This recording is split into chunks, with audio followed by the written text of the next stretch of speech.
Hello বন্ধুরা, তোমরা দেখবে সোহেলি কেমন পড়াশোনা করছে। ওর পাপা একটা ব্লুটুথ মতো একটা মেশিন এনেছে, হ্যাঁ। আর সেই কার্ডগুলো এইগুলো দিলে না কি সুন্দর বলে জানো।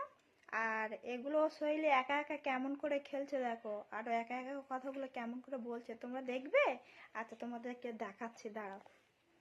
এই দেখো, এই দেখো এটা কেমন করে বলে দেখো আমাদের মাম্মামটা, দেখবে তোমরা। এই দেখো মাম্মাম, এটা কি? Eagle. বলো বলো, এটা কি? Eagle. হ্যাঁ, ঈগল। Poka. হ্যাঁ, পোকা। আচ্ছা এটা কি? Tata. ছাতা। Umbrella. আমব্রেলা। বলো বলো, আমব্রেলা। এটা বলছে না, ওটা ওর দুষ্টুমি। ঠিক আছে। আচ্ছা, আর কটা জিনিস দিচ্ছি, দেখবেন। এই দেখুন এটা কেমন ও বলে। Banana.